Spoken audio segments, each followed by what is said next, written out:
so let's look at the muscles that you can find in the thoracic wall and also in the abdominal wall. So in the thoracic wall, the most prominent muscle is the pectoralis major. You can see this is the pectoralis major, and it's actually a fan-shaped muscle, and it covers the upper chest area. It originates from the clavicle. This is the clavicle here. So you can see originates from the clavicle, the sternum, and also the cartilage of the ribs.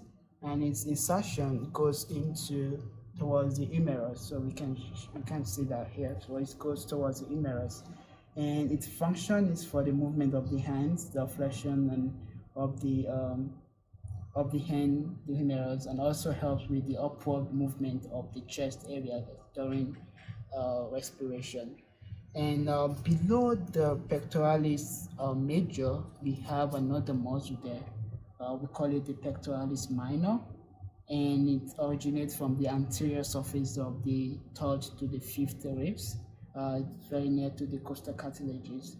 The insertion for the pectoralis minor is the coracoid process of the scapula.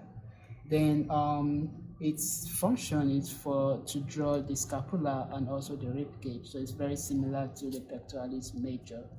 Now let's look at the muscles of the abdominal cavity. The first thing that I want to let you know is that what we call the linea alba.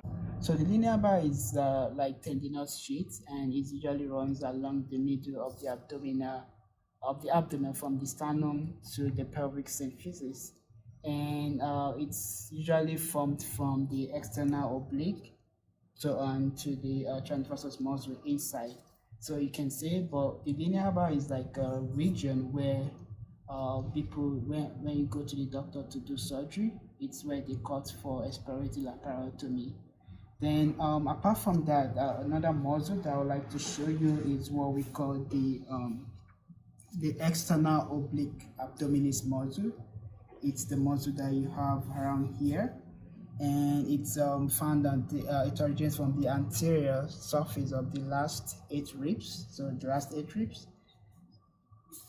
so it's around this area. Then for this insertion, it goes towards the linea alba, the pubic crest, and the iliac crest. So its function is to compress the abdominal muscle or abdominal wall, and it also helps with the extending and also movement of the abdomen during peristalsis or movement. Then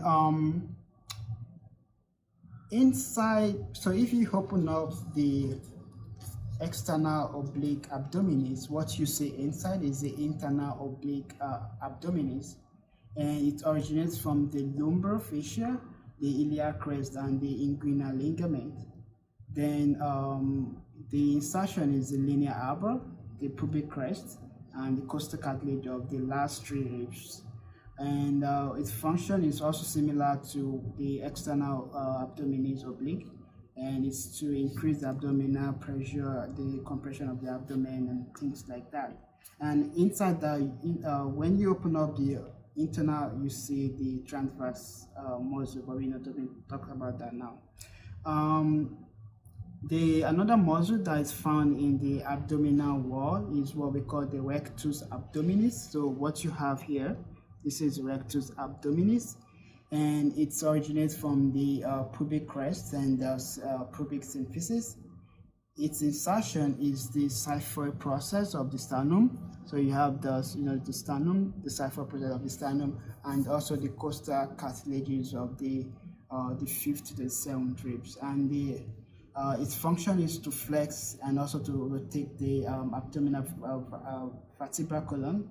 It also increases the pressure of the abdomen and also helps to when you need to get up, or you will need to sit up. So it's kind of like what helps your stomach to remain in place. And those are the muscles I will be discussing, even though we have a lot of them.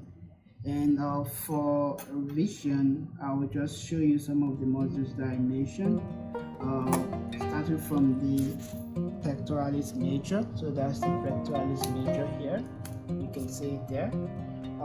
For the pectoralis minor, I can show you that, but just know that it's inside, so you have to remove this to be able to see that.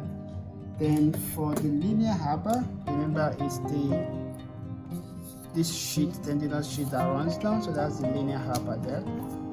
Then we have the rectus abdominis. So those, remember when they talk about the 6 back muscles, so that's part of the rectus abdominis. Then the external oblique abdominis is this muscle that you have around here. And then the internal, you need to remove this to be able to see the internal oblique abdominis muscle. And that's those are the muscles that you're supposed to know